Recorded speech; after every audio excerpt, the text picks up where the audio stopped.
showing no bias for any organization, industry, or party. This is the NoBS World News. Good day, Americans. Time now for news.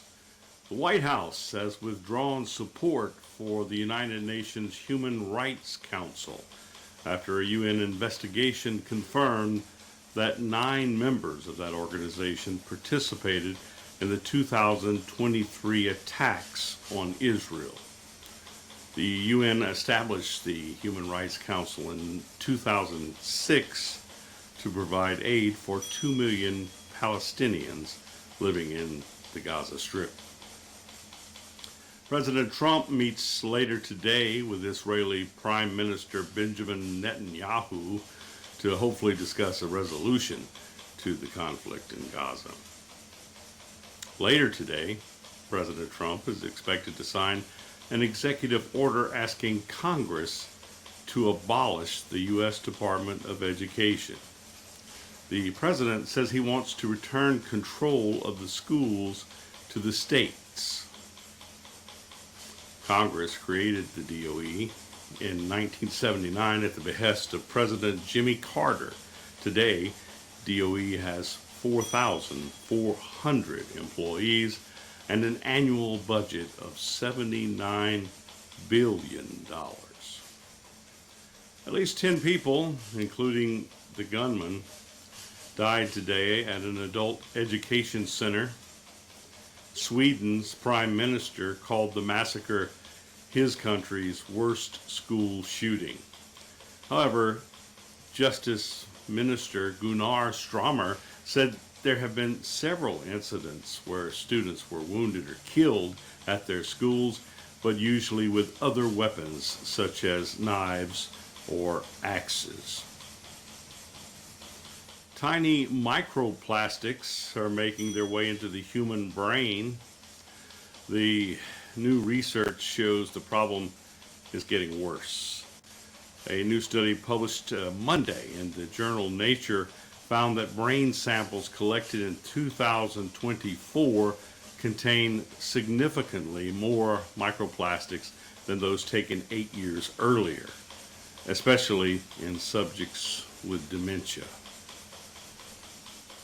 This morning, the U.S. Senate Finance Committee voted 14-13 along party lines to advance Robert F. Kennedy Jr.'s appointment to the Senate floor for a full Senate vote later this week. President Trump wants Kennedy to lead the U.S. Department of Health and Human Resources. This afternoon, the Senate Select Committee on Intelligence voted to advance Tulsi Gabbard, President Trump's selection for the Director of National Intelligence.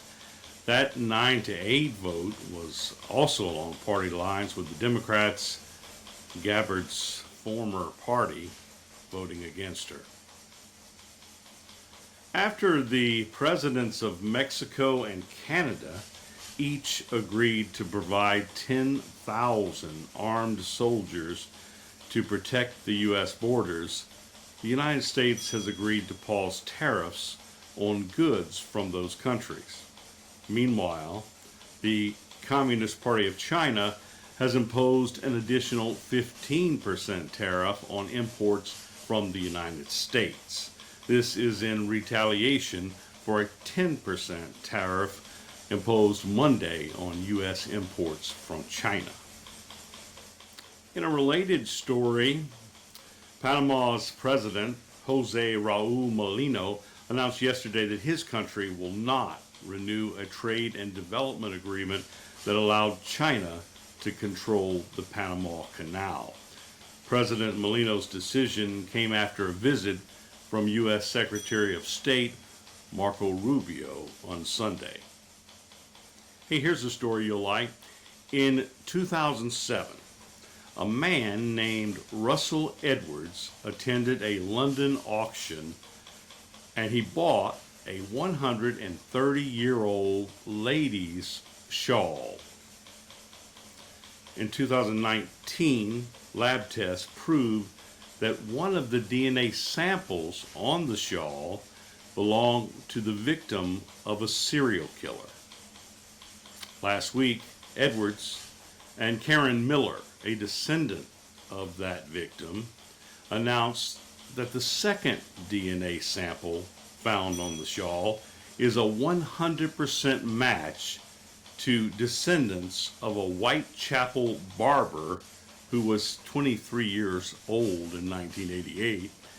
The amateur investigators have now petitioned the London court magistrate for an official inquest to legally, once and for all, identify Aaron Kosminski as the real Jack the Ripper. And finally, officials at a Louisiana aquarium are investigating the mystery of a swell shark baby. The baby hatched despite its mother having no contact with male sharks for at least 3 years. The Shreveport Aquarium husbandry team said they were shocked 8 months ago when they found an egg in the shark tank. The female pup hatched yesterday, and her keepers call her Yoko. You've been watching the NoBS World News with H.L. Arledge. And for Tuesday, February 4th, 2025, that's the way